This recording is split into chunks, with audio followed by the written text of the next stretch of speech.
오늘 하나님 말씀은 요한 1서 1장 5절로 10절까지의 말씀입니다.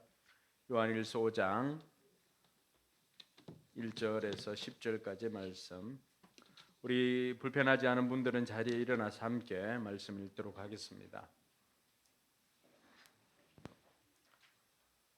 네, 같이 읽습니다. 우리가 그리스도에게서 들어서 여러분에게 전하는 소식은 이것이니 곧 하나님은 빛이시요 하나님 안에는 어둠이 전혀 없다는 것입니다. 우리가 하나님과 사귀고 있다고 말하면서 그대로 어둠 속에서 살아가면 우리는 거짓말을 하는 것이요 진리를 행하지 않는 것입니다. 그러나 하나님께서 빛 가운데 계신 것과 같이 우리가 빛 가운데 살아가면 우리는 서로 사귐을 가지게 되고 하나님의 아들 예수의 피가 우리를 모든 죄에서 깨끗하게 해 주십니다. 우리가 죄가 없다고 말하면 우리도 자기를 속이는 것이요 진리가 우리 속에 없는 것입니다. 우리가 우리 죄를 자백하면 하나님은 신실하시고 의로우신 분이셔서 우리 죄를 용서하시고 모든 불의에서 우리를 깨끗하게 해 주실 것입니다. 우리가 죄를 지은 일이 없다고 말하면 우리는 하나님을 거짓말쟁이로 만드는 것이며 하나님의 말씀이 우리 속에 있지 아니합니다. 아멘. 네, 다섯 사람에게 복을 빌어 주시기 바랍니다. 하늘 복 많이 받으세요.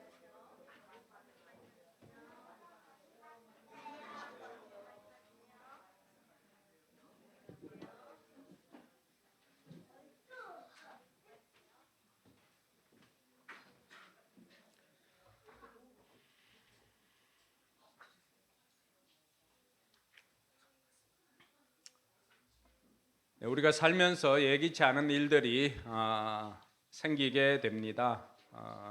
우리가 예배 중에도 잘 되는 것이 갑자기 되지 않을 때가 있습니다.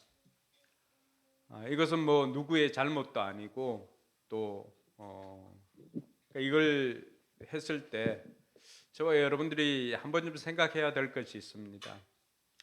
우리 인생에도 마찬가지입니다. 예상대로만 진행된다면은 어려움이 어디에 있겠습니까? 근데 늘 예상한 대로 돌아가지 않으니까 우리 삶에 고난이 있고 어려움이 있습니다. 자, 그럴 때 우리가 기억해야 되는 것, 그것을 가지고 화를 내지 않는 것입니다. 일단은 어떤 상황이 벌어질 수 있습니다. 그 상황 자체는 내가 컨트롤할 수 없는 그러한 것입니다. 그럴 때 내가 선택할 수 있는 것이 있습니다. 그것이 반응입니다. 반응. 일어난 상황을 가지고 내가 어떻게 반응하는가에 따라서 그 결과가 완전히 달라집니다. 그리고 오늘 뭐 키보드든지 아니면 우리 인생에서 일어나는 것을 가지고 내가 어떻게 반응하는가, 그것이 곧 결과로 좌우하게 됩니다.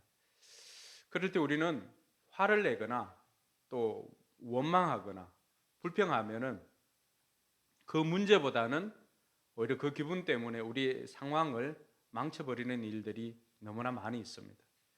그래서 저와 여러분들이 기억할 것은 언제나 우리가 예외의 자리나 어떤 자리는 항상 그 자리에 하나님이 계시다, 또 아니면은 좀 더 바꾸면은 그 자리에 어른이 있다는 생각을 해야 됩니다. 내가 그 자리에서 화를 내면은 나보다 더 높은 어른한테는 굉장한 신뢰가 되는 것입니다. 그러니까 이런 삶의 태도는 우리가 배울 필요가 있습니다. 그래서 그 자리에서 우리가 감정적으로 처리하기보다는 그 일을 통하여서 하나님께서 나에게 뭘 기대할 것인가, 또 이 일을 통하여서 나는 뭘 배울 수 있는가, 이런 것들을 생각하면서 반응할 수 있는 저와 여러분들이 되기를 바랍니다. 목회 현장도 마찬가지입니다. 요한이 이 요한 1서를 쓰게 된 것도 목회 현장에도 예기치 못하는 일들이 많이 일어납니다. 목회만큼 변수가 많은 일은 잘 없는 것 같아요. 대부분의 세상 일은 투입하면 그 결과물이 투입 대비해서 산출이 나옵니다. 그래서 공부를 하는 것도 공부를 열심히 하면은 또 열심히 방향을 가지고 제대로 하면은 결과가 나옵니다. 그런데 목회는 그렇지 않습니다. 목숨을 걸고 또 생명을 걸고 이렇게 해도 결과물이 잘 안 나올 때가 있습니다. 인도네시아 사역하는 윤 선교사님 가정교회를 하시는데 10수년이 지났는데도 아직 단 한 명의 세례자나 회심자, 예수를 구주라고 고백하는 사람이 없다고 보내왔습니다. 매주일 집에서 이슬람 사람인 그 이웃들 초청해가지고 밥을 먹고 삶을 나눕니다. 그럼에도 불구하고 그들이 예수를 구주라고 고백하는 경우는 쉽지 않습니다. 그럼 그 사역을 실패했는가? 그렇지 않습니다. 하나님께서 달란트 비유를 통하여서 우리에게 들려주시는 메시지는 하나님 그 결과를 우리에게 요구하기보다는 하나님께서 기억하고 보시는 것은 우리의 신실함, 우리의 충성입니다. 그럼 5달란트 가진 사람이 남긴 것이 몇 달란트입니까? 5달란트를 남겼습니다. 그 5달란트를 남겼으니까 10달란트를 주인에게 드린 것이죠. 2달란트 받은 사람은 열심히 일해서 2달란트를 남겼습니다. 4달란트가 되잖아요. 4달란트하고 10달란트. 그 차이는 2배 반일 수가 있죠. 2배가 넘죠. 근데 여러분 거기에 있는 말씀을 보면은 토시 하나 안 틀리고 하나님의 칭찬은 동일합니다. 우리가 생각할 때는 4달란트 받은 사람보다 10달란트 받은 사람을 더 칭찬할 것 같고 더 높여주실 것 같지만은 하나님의 평가는 그렇지 않았습니다. 2달란트를 가지고 2달란트를 더 남긴 사람이나 5달란트를 가지고 5달란트를 더 남긴 사람이나 하나님께서 그들을 보시고 칭찬하는 내용은 동일했습니다. 그 칭찬은 다른 것이 아니라 그들이 착하고 충성된 신실한 사람들이었다라고 하는 것입니다. 근데 1달란트 받은 사람, 이 1달란트 받은 사람은 어떤 반응을 보입니까? 여러분, 우리가 1달란트 이렇게 하니까 단위가 굉장히 작기 때문에 그 가치가 작을 것이라고 생각할 수도 있는데 여러분 1달란트는 노동자 20년치 품삯입니다. 노동자 20년의 품삯이라고 한다면 그 가치가 결코 작지 않은 돈입니다. 1달란트도 결코 작은 것이 아닙니다. 그럼에도 불구하고 이 사람이 했던 것은 무엇입니까? 이 사람이 했던 것은 그 1달란트를 가지고는 주인에 대해서 오해를 하고 주인에게 불평을 하는 것입니다. 왜 내게는 1달란트만 주었을까? 그리고는 그가 했던 것은 무엇입니까? 그것을 가지고 땅 속에 묻어두었다가 주인이 나중에 와서 정산할 때 난 주인이 이렇게 나한테 주고는 맡길 것을 이자나 이런 것들 뭐 기대하지 않고 했다라고 생각하면서 자기는 묻어두었다가 이렇게 갖고 왔노라고 이야기를 합니다. 그때 주인은 이 사람에 대해서 다른 어떤 판단이나 어떤 뭐 결과물 이런 것도 이야기하기보다는 네가 나를 그렇게 알았다면은 그렇게 안 대로 행동을 했어야 함에도 불구하고 그냥 아는 대로 생각하는 것과 행동은 달랐다는 거죠. 그럼 차라리 그걸 가지고 이자라도 만들어서 와야 되지 않느냐? 네가 나를 그렇게 생각했다면 그렇게 말합니다. 그러면서 하나님께서 그를 평가하는 것은 이 악하고 게으른 종이다라고 말합니다. 그는 그걸 가지고 다른 사람은 즉시 가서 행하고 그 결과물을 가지고 왔지만 이 사람은 그냥 주인에 대해서 오해를 하고 뿐만 아니라 그걸 가지고 일을 하거나 이렇게 하진 않았습니다. 언제나 말뿐이었죠. 그 사람을 향하여서 악하고 게으른 종이라고 주님께서 말씀했습니다. 많고 적음 이게 아니라 우리에게 얼마나 신실함이 있느냐라고 하는 것입니다. 하나님께서 저와 여러분들에게 그것을 보십니다. 목회에 많은 결과물이 많은 열매들이나 이런 것도 있을 수가 있습니다. 그러나 그게 많지 않다 할지라도 그게 실패가 아니라 우리는 우리에게 주어진 것을 가지고 최선을 다하여서 영혼 구원해서 제자 삼기 위해서 애를 쓰고 이렇게 하다 보면은 그 한 영혼이라도 나를 통해서 돌아오게 된다면은 하나님께서는 그것을 보시고 칭찬을 해 주실 것입니다. 목회에 또 변수가 있는 이유는 항상 어둠의 세력들이 공격을 하기 때문에 그렇습니다.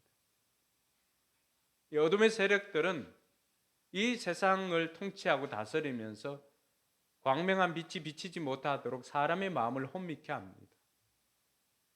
그래서 늘 미혹하게 만들고 예배 시간에도 다른 것 하게 만들고 집중하지 못하게 만들고 그러니까 이러한 것들이 말씀이 그 심령 가운데 뿌리 내리면은 반드시 열매 맺을 것이라고 하는 그 말씀의 능력을 알기 때문에 사단은 계속해서 방해를 하는 것이죠. 다른 것에 집중하도록 만들고. 그러니까 이런 변수들이 생기니까 결국에는 목양에 여러 가지 어려움들이나 이런 게 있습니다. 그 변수들이 있음에도 불구하고 저와 여러분들이 해야 하는 것은 우리가 하나님 앞에 서 있다는 그 정신을 가지는 것입니다. 아, 내 앞에 하나님이 계시지. 그래서 우리가 예배 드릴 때 자세도 이 다리 꼬지 마. 악뮤가 노래했잖아. 다리 꼬지 말라고. 다리 꼬지 마. 항상 우리 앞에는 어른이 계시다는 생각을 해야 됩니다. 그 어른을 의식하며 사는 삶, 그게 좀 전문 용어로 하면은 코람데오입니다. 아, 내 앞에 하나님이 계시다. 내가 하나님 앞에 서 있지라고 하는 그 정신을 가지고 있으면은 우리 몸가짐, 마음가짐이 달라집니다. 왜 함부로 하고 왜 화를 내고 왜 자기 멋대로 하는가? 하나님을 의식하지 않기 때문에 그렇습니다. 그러니까 이런 사람은 안하무인이라고 그러죠. 눈 밑에 아무것도 보이지 않는 것. 근데 우리는 보이지 않지만은 여전히 우리 가운데 하나님이 계시다는 것을, 우리 눈앞에 하나님이 계시다는 것을 우리가 기억하며 살아야 됩니다. 그러니까 하나님이 계시다는 것을 기억하며 사는 사람들은 삶의 태도가 달라지는 것입니다. 그래서 저와 여러분들이 하나님을 기억하며 살 수 있기를 바랍니다. 요한은 그 목회 현장에서 생긴 문제를 요한은 어떻게 풀어냈습니까? 또 요한의 목회 현장에 생겼던 그 문제는 무엇입니까? 지난번에 살펴본 것처럼 영지주의라고 하는 이러한 것이 들어왔습니다. 영지주의는 물질은 악하고 영은 선하다라고 하는 생각을 가진 사람들입니다. 그 위로 올라가면은 플라톤 또 필로 이런 사람들이 이제 그 사상적인 영향을 미쳤던 사람들이죠. 물질은 악하고 영은 선하다라고 하니까 구원받은 영혼이 몸 안에 갇혀 있다라고 생각을 합니다. 그러니까 영은 육신이 무엇을 하든지 영향을 받지 않습니다. 자, 이렇게 되면 어떤 문제가 생깁니까? 육체적으로 아무리 죄를 짓고 매우 부도덕한 생활을 해도 내가 받은 영혼에는, 영적 구원에는 아무런 문제가 생기지 않죠. 그러니까 이 사람들은 영혼이 구원받았다고 생각하니까 육신으로는 매우 부도덕한 생활을 합니다. 오늘날 이 시대의 구원파가 그런 사람들 가운데 하나라고 할 수가 있습니다. 뿐만 아니라 구원이 구세주를 믿는 신앙보다는 높은 영적 지식을 가지고 있는 것, 영적 지식을 아는 것. 그래서 이 사람들이 영지라고 하는 게 그런 뜻입니다. 그노시스. 자기들만이 영적 지식을 가지고 있다라고 생각합니다. 그래서 이러한 지식에 들어간 사람을 깨달은 자라고 간주합니다. 그러니까 보통 사람들은 이 영적 지식을 가지지 못합니다. 그러니까 늘 신비적인 방식으로 자기들만의 리그를 만드는 거예요. 자기들만의. 이 영적 지식을 가진 사람들만이 구원받고 이 영적 지식을 가진 사람들만이 하나님께로부터 구원받았다라고 하는 이 생각을 가지고 있으니까 굉장히 신비주의로 빠지고 또 사람들을 뭐합니까? 분리시키는 것이죠. 이게 얼마나 신앙을 힘들게 하고 기쁨이 사라지게 하는가 하면 제가 예전에 성령사에 가는 것을 경험한 적이 있습니다. 성령사에 갈 때 모든 성도들이 다 하는 게 아니었거든요. 처음 시작할 때는 몇 사람들만의 목사님과 더불어서 몇 사람들 한 3, 40명 되는 그 사람들이 집회 갔다 오고 기도를 시작하고 해서 그 저녁에 성령 사역을 하기 위해서 기도 모임을 한 적이 있었습니다. 근데 이게 좋은 거잖아요. 기도한다는 게. 근데 이게 어떤 적을 만드냐 그러면은 그 속에 있는 사람들이 다 성숙한 사람들은 아니잖아요. 그렇게 하다 보니까 자기들만의 특권 의식이 있는 게 우리는 여기에 속했다. 근데 거기에 속하지 않는 사람들을 어떻게 볼까요? 마치 영적인 계급이 있는 것처럼 우리는 특별한 존재이고 저 사람들은 일반 그냥 하는 사람이다. 그러니까 자기들만의 어떤 영적 지식을 가지고 있다라고 생각하는 거죠. 그러면은 나머지 사람들은 어떨까요? 신앙생활을 하는 것이 나는 왜 저기에 못 들어가지? 저런 거 있는 것조차도 듣지를 못했는데 아니면은 신앙생활을 하고 이렇게 해도 기쁨이 없습니다. 왜냐하면 내 의지대로 내 의지로 할 수만 있다면은 나도 저기 들어가서 기도하고 싶지만은 그러나 그것도 허락되지 않으면은 들어갈 수가 없으니까 신앙생활에 기쁨이 사라집니다. 그런 가운데서 오늘 요한이 영지주의가 들어와 가지고 그런 어려움을 가지고 왔던 공동체를 향하여서 먼저 그들이 잘못된 것을 깨뜨려 줍니다. 삶이 따라주지 않는 신앙, 그리고 교회 안과 교회 밖이 다른 이원론적인 삶을 살아가고 있는 오늘 이 시대를 살아가고 있는 우리에게도 이 메시지는 동일하게 적용할 수가 있는 것입니다. 그래서 먼저 했던 것이 요한이 했던 것이 무엇입니까? 이들이 다시 복음을 들어야 된다라고 하는 것을 깨닫고는 생명의 말씀이신 예수님께서 성육신 하셨다라고 하는 것을 제일 먼저 선포하였던 것입니다. 성육신 하시는 예수님을 내가 보았고 들었고 손으로 만진 바 되었다라고 하시면서 예수님의 성육신을 말씀해 주었습니다. 그리고는 다시 이 공동체가 기쁨을 회복하기 위해서 필요한 것이 있었는데 그게 뭐였습니까? 바로 주님과 사귐이 있는 거였죠. 교제하는 것. 오늘 그 두 번째 시간으로 요한은 그러면은 그 사귐에는 어떤 조건이 필요한가? 그 사귐의 조건에 대해서, 교제의 조건에 대해서 말해주고 있는 것입니다. 그럼 7절 한번 보시면은 오늘 그 말씀의 핵심이 있습니다. 7절 한번 읽어볼까요? 시작. 그러나 하나님께서 빛 가운데 계신 것과 같이 우리가 빛 가운데 살아가면 우리는 서로 사귐을 가지게 되고 예수 하나님의 아들 예수의 피가 우리를 모든 죄에서 깨끗하게 해 주십니다. 요한이 제시하고 있는 그 사귐의 조건은 바로 빛 가운데로 걸어가는 것, 빛 가운데로 행하는 것입니다. 오늘 제목은 여기에서 나온 것이죠. 빛 가운데로 걸어가라. 우리가 빛 가운데 살아가게 되면 어떤 일이 일어납니까? 교제를 통해서 사귐이 있으니까 교제를 통해서 하나님을 경험을 하게 됩니다. 그리고 또 하나는 우리를 모든 죄에서 깨끗하게 해주신다고 했습니다. 그건 뭘 말할까요? 바로 죄 용서를 통해서 사귐의 기회를 얻게 되는 것입니다. 할렐루야. 빛 대신 하나님 앞에 어둠은 함께 할 수가 없는 것입니다. 그래서 어둠을 가장 먼저 없앨 수 있는 방법은 뭘까요? 어둠을 아무리 퍼낸다고 해서 어둠이 사라집니까?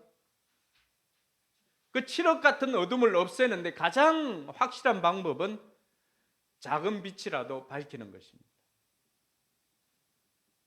그래서 어두운 방에 성냥불이라도 팍 해가지고 하면은 어떻게 합니까? 빛이 들어오는 순간 그 빛보다도 더 빠른 속도로 어둠이 사라집니다.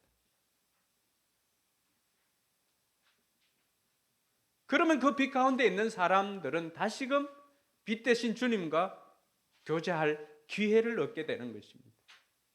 그래서 요한이 기쁨이 사라진 그 공동체를 향하여서 던져주었던 것은 너희가 주님과 사귐이 있으면 너희들은 다시 기쁨을 회복하게 될 것이다 라고 하면서 메시지를 전해 주었던 것입니다.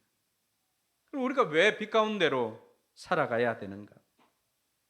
5절은 하나님은 빛이시기 때문에 우리가 빛 가운데로 살아가야 된다라고 말합니다. 5절 말씀 보시면은 우리가 그리스도에게서 들어서 여러분에게 전하는 소식은 이것이니 곧 하나님은 빛이시요 하나님 안에는 어둠이 전혀 없다는 것입니다. 하나님께서 빛이시기 때문에 하나님과 교제하기 위해서는 반드시 빛으로 걸어가야만 되는 것입니다. 빛 가운데로 살아야만 우리가 빛과 교제할 수가 있기 때문입니다. 하나님은 빛이시다라고 하는 이 메시지, 요한도 그리스도에게서 들어서 안 것을 전한 것입니다. 우리가 그리스도에게서 들어서 여러분에게 전하는 소식은 이것이니 곧 하나님은 빛이시다.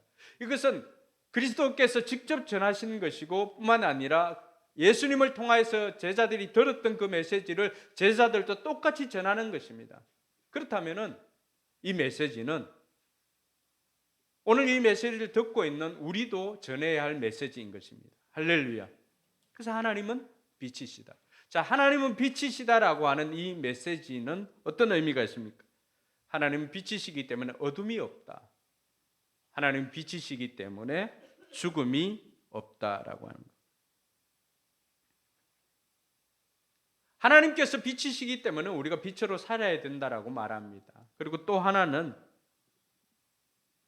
어둠 속에 다니지 않고 생명을 얻기 때문이다라고 말합니다. 여러분, 식물도 살아가려면은 뭐가 제일 필요할까요? 빛이 있어야 됩니다. 어둠 속에 다니지 않고 생명을 얻을 수가 있기 때문에 우리가 빛 가운데로 걸어가야 된다라고 말하고 있는 것입니다. 그래서 요한복음 8장 12절에 보면은 요한이 그 복음서에서 이렇게 이야기합니다. 나는 세상의 빛이다. 나를 따르는 사람은 어둠 속에 다니지 아니하고 생명의 빛을 얻을 것이다. 요한이 예수님께서 말씀해 주신 그 말씀을 그대로 옮겨 놓은 거죠. 나는 세상의 빛이다. 예수님께서 말씀하신 것이죠. 나를 따르는 사람은 어둠 속에 다니지 아니하고 생명의 빛을 얻을 것이다. 왜 그럴까요? 예수님께서는 빛이실 뿐만이 아니라 요한복음 14장 6절에는 나는 곧 길이요 진리요 생명이니 나를 말로 믿지 않고서는 아버지께로 올 자가 없다라고 합니다. 말미암지 않고는. 그러니까 예수님이 생명이니까, 예수님이 영원한 생명이니까 이 예수님을 소유한 사람은 영생을 살아가게 되는 것입니다. 우리가 빛 가운데 더 빛과 함께 거할 때 우리는 더 빛으로부터 생명을 얻게 되는 것입니다. 그래서 요한복음 10장 10절은 뭐라고 말합니까? 도적이 오는 것은 죽이고 멸망시키려는 것이거니와 내가 온 것은 양으로 생명을 얻게 하고 그다음 뭘까요? 더 풍성히 얻게 하려는 것이다. 우리가 주님께로 더 가까이 나아갈수록 우리는 더 풍성한 생명을 누리는 존재가 되는 것입니다. 그럼 누가 이러한 빛으로 살아야 되는가? 첫 번째는 예수 믿는다고 하면서 삶의 변화가 없는 사람들이 빛 가운데로 걸어가야 됩니다. 6절 말씀에 보니까 우리가 하나님과 사귐이 있다고 말하면서 그대로 어둠 속에서 살아가면 우리는 거짓말을 하는 것이고 진리를 행하지 않는 것입니다. 우리가 하나님과 사귐이 있다 하고 이 말은 뭐예요? 교회 다닌다는 거예요. 나는 교회 다녀. 예수 믿어. 라고 말하지만 예수 믿는다고 말하지만은 그 삶에 변화가 없는 사람들, 그 사람들은 어떤 사람들이라고 말합니까? 거짓말하는 사람이고 진리를 행하지 않는 사람이다 말합니다. 여러분 자신을 한번 돌아보시기 바랍니다. 여러분 예수를 믿은 것이 얼마 정도 됩니까? 그 연수만큼이나 여러분 삶이 변화되었습니까? 오늘 요한의 공동체에 속한 그들에게 편지를 하면서 이 이야기를 하는 거예요. 예수 믿는 사람들에게 편지한 것이잖아요. 그 예수 믿는 사람들 중에 예수 믿는다고 하면서 삶은 바뀌지 않는 사람들이 있다라고 하는 것입니다. 그 사람들이 빛 가운데로 걸어가면서 빛 가운데로 살아야 된다라고 말하고 있는 것입니다. 진리를 행하지 않기 때문에. 그래서 아는 것보다 더 중요한 것은 그 아는 것을 삶으로 살아내는 것입니다. 많은 사람들이 알면 있지만 삶이 없기 때문에 우리 공동체 기쁨이 사라지게 만듭니다. 그게 요한의 공동체에 들어왔던 영지주의자들이었고 오늘 이 시대를 살아가고 있는 수많은 사람들입니다. 그래서 저와 여러분들이 우리의 신앙도 이 알면서 삶으로 나아가지 않으면은 우리 역시도 다른 사람들을 힘들게 하고 공동체 기쁨이 사라지게 만드는 원인이 되는 사람인 것을 깨달아야 합니다. 그래서 저와 여러분들이 이 알면서 삶으로 나아갈 수 있기를 주님의 이름으로 축원합니다. 두 번째는 예수를 알지만은 믿지 않는 사람입니다. 오늘 8절에 보면 뭐라고 말합니까? 우리가 죄가 없다고 말하면 우리는 자기를 속이는 것이요 진리가 우리 속에 없는 것입니다 라고 말합니다. 진리가 우리 속에 없는 것. 예수님을 영접하지 않은 사람입니다. 진리가 그 속에 없으니까 그는 죄가 없다고 말할 수밖에 없는 것이죠. 그러면 성령님께서 오시면은 죄와 진리와 의에 대해서 우리에게 가르쳐 줍니다. 그러니까 자신이 죄인인 것을 모르면은 예수님이 필요가 없는 거죠. 그러니까 죄 없다고 말하면서 자기를 속이는 것입니다. 자기를 기만하는 것입니다. 이 정도면 잘 사는 것이죠. 그러니까 그렇게 예수를 알지만은 믿지 않는 사람들. 그 사람들이 있다는 것입니다. 믿음의 공동체 안에도. 여럿이 있을 때는 그 여러 사람의 힘으로 내가 어려운 시간들을 이겨낼 수 있습니다. 근데 고난은 우리가 철저하게 혼자 있을 때 비로소 내 신앙이 어떤 정도인지 결정이 납니다. 그때는 오로지 내 힘으로만 해야 되기 때문에 그렇습니다. 수업을 들을 때는 공동체 힘으로 할 수가 있습니다. 잘하는 애들이 대답을 해주면 넘어갈 수는 있죠. 시험은 어떻습니까? 시험은 철저하게 내 힘으로 해결해야 됩니다. 이때 내가 공부를 했는가 하지 않았는가가 결정됩니다. 우리에게 고난이 그런 것입니다. 평소에는 여러 사람의 힘으로 넘어갈 수가 있습니다. 내가 좀 믿음이 부족해도 그냥 공동체 힘으로 지나갈 수가 있습니다. 근데 고난을 만날 때는 철저하게 고난 앞에서 나는 단독자로 서 있는 것입니다. 그럼 내 신앙이 이 고난에 먹히는 신앙인지 아닌지는 그때 비로소 드러납니다. 어려움을 만났을 때 내가 진짜 의지하는 것이 무엇인가? 하나님인가? 세상인가? 사람인가? 그것이 나의 정체성을 결정해 줍니다. 그래서 예수를 알지만은 믿지 않는 사람들이 있다라고 하는 것입니다. 여러분은 어떤 사람입니까? 고난이 왔을 때 여러분 예수를 의지하는 사람입니까? 그렇지 않으면은 그 고난 중에 제일 먼저 여러분들이 신뢰하는 누군가가 떠오릅니까? 그래서 요한은 그런 사람들, 예수를 알지만 믿지 않는 그 사람들도 역시 빛 가운데로 걸어가야 된다라고 말하고 있는 것입니다. 세 번째는 예수를 믿지만 세상 기준으로 사는 사람들을 말합니다. 10절에 보면 우리가 죄를 지은 일이 없다고 말하면 우리는 하나님을 거짓말쟁이로 만드는 것이며 하나님의 말씀이 우리 속에 있지 아니합니다. 우리가 죄를 지은 일이 없다고 말하면 하나님의 말씀이 우리 속에 있지 아니합니다. 그러니까 이 사람은 예수를 믿는 사람입니다. 근데 뭐가 다른 거예요? 죄를 지은 일이 없다라고 말하는 것, 나는 죄가 없다라고 말하는 것과 우리는 죄를 지은 일이 없다. 무슨 기준으로 보는 것입니까? 하나님의 기준으로 보면은 죄 없는 인생이 누가 있겠습니까? 다 죄가 있는 거죠. 근데 그 기준을 세상 기준으로 이렇게 되니까 어떻습니까? 좀 묻어 있어도 다른 것에 비교하니까 좀 괜찮은 것 같거든요. 깨끗해 보이는 것 같거든요. 근데 오리지널 옆에 가면 어떻게 될까요? 명백하게 드러나는 것입니다.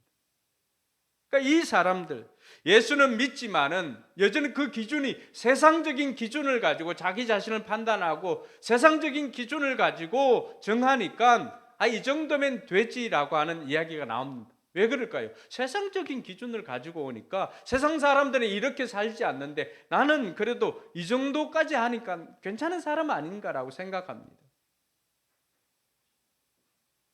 하나님의 기준이 없는 사람이죠. 세상의 기준은 언제든지 바뀝니다.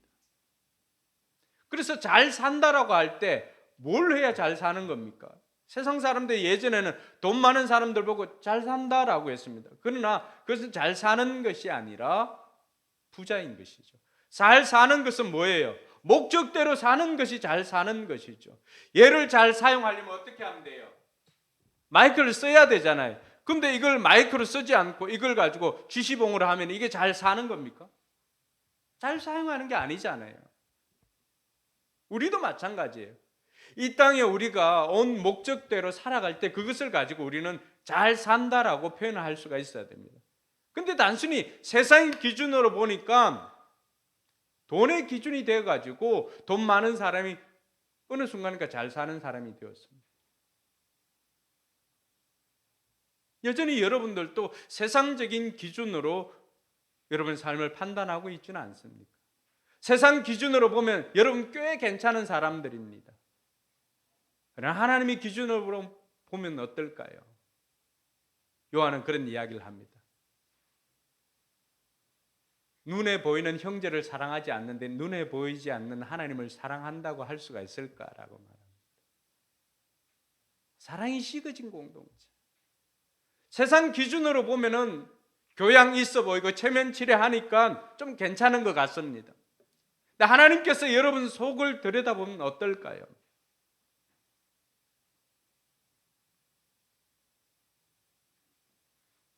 우리 속도 마찬가지예요. 내시경이든지 이런 것으로 보기 전까지는 꽤 괜찮은 것으로 알고 있습니다. 그런데 내시경으로 보면은 그동안 내가 몰랐던 용종이든지 아니면 염증이든지 이런 트러블들이 다 드러나는 거죠. 기준이 다르기 때문에.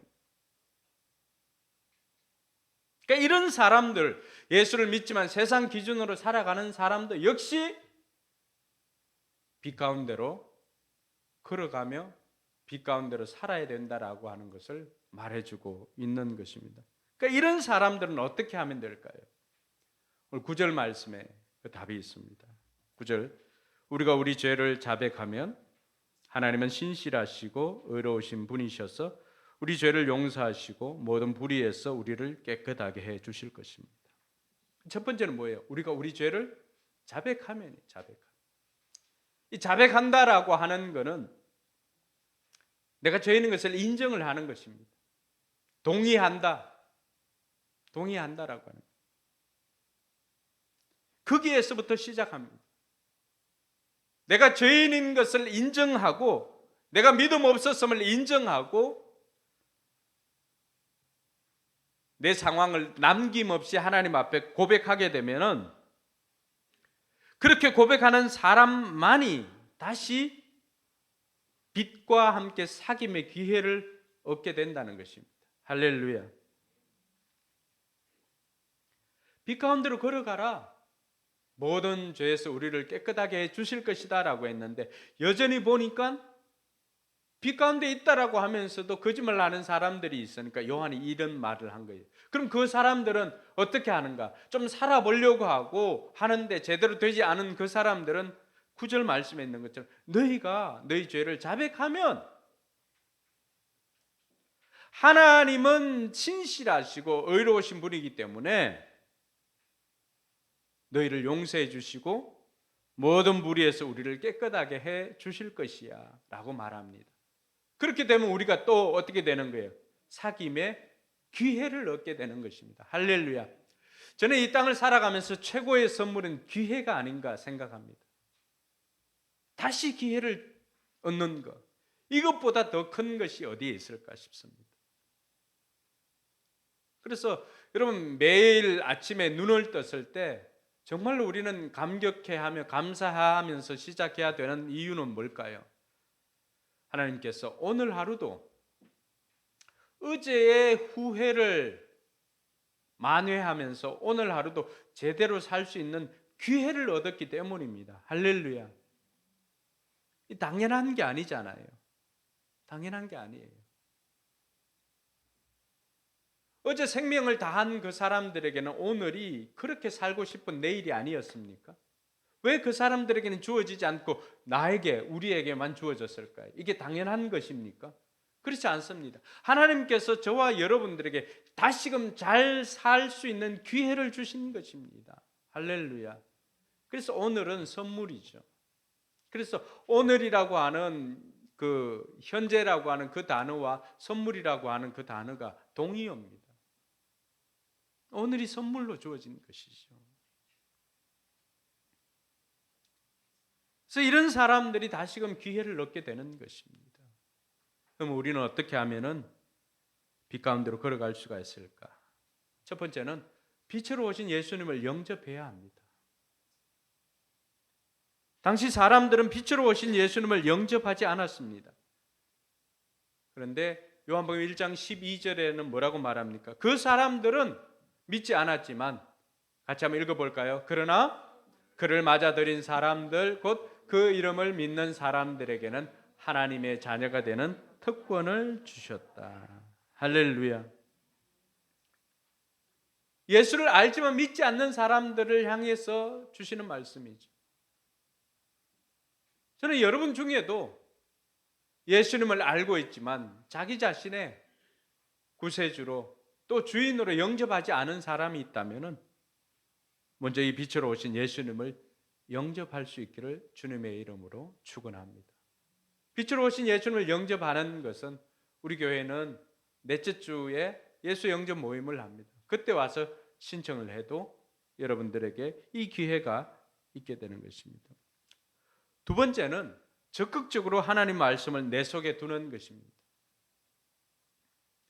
아까 이들에게는 뭐가 없다라고 했습니까? 10절에 우리가 죄를 지은 일이 없다고 말하면 우리는 하나님을 거짓말쟁이로 만드는 것이며 하나님의 말씀이 우리 속에 있지 아니합니다.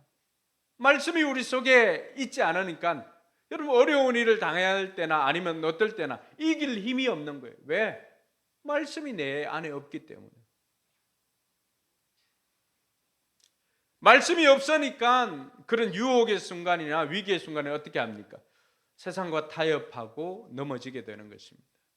그래서 시편 기자는 우리에게 뭘 가르쳐 줍니까? 시편 119편 11절에 보면 내가 주님께 범죄하지 아니하려고 어떻게 했다고요? 주님의 말씀을 내 마음속에 깊이 간직합니다. 할렐루야. 그 말씀이 내 속에 있으면은 승리할 수 있는 무기가 내게 있기 때문에 세상의 유혹 가운데서도 승리하게 되는 것입니다. 근데 말씀이 없다. 그러면은 싸울 무기가 없잖아요. 승리할 수가 없는 거죠. 여러분 개인적으로 암송하는 말씀이 몇 구절이나 됩니까? 부지불식간에 사람을 만나가지고 이야기를 하다가 그들에게 복음을 전해야 되겠다. 그 상황에서 이 말씀이 진짜 이 사람에게 필요하겠다라고 생각해서 외워둔 말씀, 여러분 마음속에 간직되어져 있는 말씀이 몇 구절이나 됩니까? 내 마음속에 말씀이 없다면 나 역시도 전장에서 싸울 무기가 없기 때문에 우리는 승리할 수가 없습니다. 그러므로 말씀을 읽는 것에 만족하는 것이 아니라 한 걸음 더 나아가서 말씀을 암송할 수 있는 저와 여러분들이 되길 주님의 이름으로 축원합니다. 적극적으로 하나님 말씀을 내 속에 두는 것, 그것이 바로 우리가 빛 가운데로 행하는 삶입니다. 세 번째는 내가 누구인지를 깨달아야 합니다. 제임스 클레어가 썼던 아주 작은 습관의 힘이라고 하는 책이 있습니다. 그 책 영어 제목이 Atomic Habits이라고 하는 책인데, 아토믹이라고 하는 뜻이 뭡니까? 아톰 알죠? 아톰 알아요? 아톰 아는 사람은 연식이 좀 된 사람이죠. 이렇게 머리를 이렇게 해가지고, 그 아톰이라고 하는 뜻은 아주 작은 원자를 아톰이라고 말하죠. 근데 또 다른 뜻이 있습니다. 아주 강력하고 폭발적인 힘이 있다라고 하는 것을 또 아톰이라고 표현합니다. 그럼 아토믹 헤비츠라고 하는 게 뭡니까? 아주 작지만은 아주 작은 습관이 삶의 모든 것을 바꾸는 강력한 힘이 있다라고 하는 것을 이 제임스 클레어라고 하는 사람이 썼던 그 책 제목이기도 하고 저자의 주장이기도 하죠. 그러니까 이 사람이 연구를 해봅니다. 그러니까 이때까지 많은 사람들이 습관을 바꾸려고 하면은 어떤 의지와 동기부여에 포커스를 맞춥니다. 그래서 어떻게 하면은 그걸 바꿀 수 있을까? 동기부여에 이렇게 계속해서 포커스를 맞춥니다. 근데 그렇게 하다 보면 늘 작심삼일로 끝나죠. 연초에 되면은 헬스장에 사람들이 많아집니다. 제가 봐도 좀 많아진 것 같아요. 다 결심을 합니다. 이대로는 안 되겠다. 그렇게 해서 헬스장에 먼저 등록을 합니다. 어떤 동기부여를 가지고. 집에 뭐 사진도 또 우락부락한 사진도 이렇게 붙여놓기도 하고 그렇게 하죠. 근데 그렇게 하다 보면은 이게 또 계속해서 가면 모르지만 작심삼일이 되는 경우가 많이 있습니다. 그렇게 하다 보니까 이제 또 다른 사람은 외적 훈련이나 아주 시스템으로 개선을 하려고 합니다. 그래서 혼자 하는 게 아니라 5명이 이렇게 묶어가지고 내가 안 나가면 이 팀이 돌아가지 않도록 하기 위해서 시스템으로 만듭니다. 근데 그렇게 시스템으로 만들어 보아도 시스템이 우리를 바꾸지 못하는 한계가 있더라고 하는 것입니다. 그래서 이 제임스 클레어가 찾았던 것이 뭐냐 그러면은 시스템이 아니라 우리를 바꾸는 것은 내가 어떤 사람이고 또 어떤 사람이 되고 싶은지 아는 정체성과 작은 습관이다라고 말했습니다. 내가 누구인지를 아는 것은 내가 무엇을 해야 하는지를 아는 것처럼 중요한 것입니다. 내가 누구인지를 인지하지 못하면 내가 어떻게 살아야 할지, 내가 무엇을 해야 될지 알지 못합니다. 요한이 가르쳐 주는 것도 바로 그것입니다. 우리는 빛의 자녀이다. 하나님께서 빛이신 것처럼 우리 또한 빛의 자녀인 것을, 우리가 빛이다라고 하는 것을 알아야 되는데, 그것으로부터 시작을 하는 것입니다. 근데 많은 사람들이 자신이 빛이 있는 것도 모르고 살아갑니다. 늘 어둠 속에 있기 때문에 그 자신에게서 광채가 비치는데도 그걸 깨닫지 못합니다. 그게 미운 우리 새끼니까 잘 모르는 미운 오리 새끼에 보면은 그 백조 한 마리가 오리 틈에 끼어 있으니까 분명히 걔들하고는 다른 모양을 가지고 있고 한데도 늘 구박만 받습니다. 이것이 신자의 삶이 아닌가요? 오리들 틈에 들어가서 그들과 다른 모습을 하고 살아가고 그들과 다른 풍채를 가지고 살아가고 있는데 여전히 자기 자신이 누구인지 모르니까 세상에서 구박만 받고 살아가고 있지는 않습니까? 그것을 향해서 요한이 오늘 우리에게 말해주는 것은 내가 누구인지를 깨닫는 것이 중요하다라고 말해주고 있습니다. 그래서 바울도 에베소 5장 8절과 9절에 이런 이야기를 합니다. 여러분이 전에는 뭐였다고요? 어둠이었으나 지금은 주님 안에서 빛입니다. 빛의 자녀답게 사십시오. 빛의 열매는 모든 선과 의와 진실에 있습니다. 8절에 뭐라고 말했습니까? 전에는 우리가 어둠이었는데 지금은 뭐라고 말합니까? 지금 주님 안에서 빛이라고 말씀하는 것입니다. 그래서 마태복음에도 보면은 예수님께서 우리를 향해서 뭐라고 말합니까? 너희는 세상의 소금이다. 너희는 세상의 빛이다라고 합니다. 빛이 되어라가 아니에요. 빛이다라고 말해줍니다. 빛이 되기 위해서 우리가 막 이렇게 에너지를 해서 빛을 반짝반짝 하는 게 아닙니다. 이미 우리는 빛인데 그걸 모르고 있는 사람들을 향하여서 예수님께서 깨닫게 해주는 것입니다. 너가 빛이야. 옆 사람이 그렇게 축복해 줍시다. 당신이 빛입니다. 그러니까 이걸 모르니까 빛된 삶이 나오지 않으니까 빛의 열매가 뭐라고 했어요? 모든 선과 의와 진실함이라고 했는데 이런 삶이 내게 나타나지 않으니까 늘 신앙생활을 하는데도 기쁨이 없고 죄책감만 들어요. 죄의식만 들어요. 거기에 도달하지 못한 자신의 삶을 보면서 늘 죄책감이 듭니다. 여러분 신앙생활이 죄책감 가지라고 하는 게 아니잖아요. 기쁨이 없는 거예요. 기쁨이 없는 거예요. 때로는 때가 묻기도 했지만은 그럼에도 불구하고 나의 가치는 내가 아니라 내 안에 계신 빛 대신 예수 그리스도이시기 때문에 이 빛이 내 안에 있으니까 주 안에 있으니까 내가 빛이다라고 하는 사실을 망각하다 보니까 늘 죄의식 가운데 살아가는 거예요. 그 죄의식 가지고 살아가라고 주님께서 우리를 이 땅에 불러주시고 우리의 죄를 용서해 주시고 빛의 자녀로서 살아가게 했을까요? 그렇지 않습니다. 그것을 깨달았다면은 빛의 자녀이고 빛인 것을 깨달았다면은 빛의 자녀답게 살아야 된다라고 말하고 있는 것입니다. 할렐루야. 요한이 전해 들었던 것을 우리에게 전해주는 것입니다. 그래서 우리에게 필요한 것은 내가 누구인지를 깨닫는 것입니다. 나는 빛이다. 그래서 여러분들이 가는 공동체마다 여러분들이 가는 곳마다 그곳이 빛날 수밖에 없습니다. 내가 갔는데도 여전히 그곳이 빛나지 않는 이유는 뭘까요? 내가 비친 것을 몰라서 오리들 틈에 그냥 걔들 하는 대로 따라 살기 때문인 것과 그리고 어둠에 이렇게 묻혀 있기 때문에 그 사람들에게는 오늘 9절에 있는 것처럼 우리가 우리 죄를 자백하고 주님 앞에 회개하면은 주님 앞에 고백하면은 이 어둠이 거쳐지는 것입니다. 할렐루야. 그럼 다시 빛과의 교제가 시작되는 것입니다. 어둠을 씻어내든지 그렇지 않으면 내가 비친 것을 깨닫든지 그거예요. 그리고 그 사람들이 빛 가운데로 살아가면 우리에게 기쁨이 넘치게 된다라고 가르쳐주고 있습니다. 사랑하는 성도 여러분, 이번 한 주간 우리가 어떻게 살겠습니까?